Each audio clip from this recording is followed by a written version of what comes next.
And now we've come up to Northbridge, which is a local protection system that we've installed on the Ure River.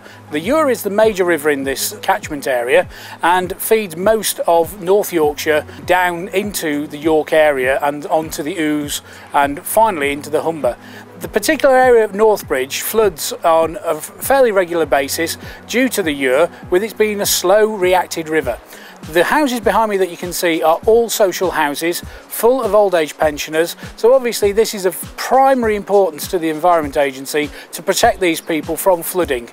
But behind me is one of the most interesting elements of the works, in so much as we've had to raise a local road to create the flood protection bund. To achieve that, we've had to install steel sheet piles similar to what was seen at Fisher Green underneath this structure.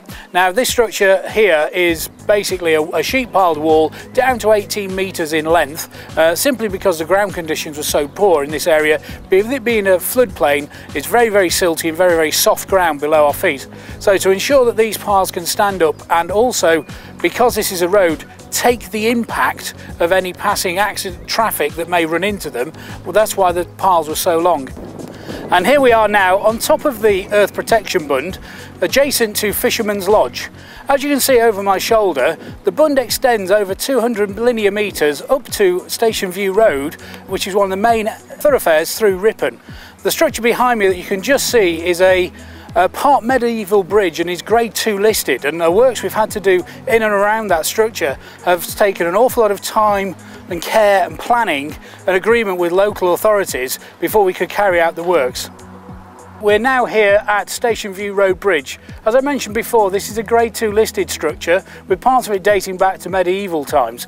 We've had to, as part of the protection works, excavate the 2 archways behind me, which will allow, in times of emergency flooding, additional capacity for flow at this bridge. With these works, what will happen as part of a flood event is that we will reduce the level of the protection required by the bund by approximately 75 millimetres. That doesn't sound an awful lot, but trust me, 3 inches of water in your house can make all the difference. A major element of concern as part of the construction works was the fact that this area fell within the 500-metre radius of a breeding pond for great crested newts, which meant that we had to take an awful lot of sympathetic actions to ensure that we did not cause any trouble to any of the potential newts in this area. This included installing over 500 linear metres of newt protection fencing and then carrying out over 35 continuous days of survey works to ensure that any newts that were in our works area were found, humanely caught, and then re-released back into the wild in the adjacent fields. One other element when we came to work as well with the structure behind me is that the 2 arches there were highlighted as possible bat roosts. So again, this took time, this took effort. Projects of this type for Interserve often have environmental impacts, and finding bats and newts in this work area did have an impact on the programme. But using Interserve's full commitment to sustainable approach, we did build in the extra works that were required into the process so that we could produce the quality project that we are doing without an impact on the local inhabitants.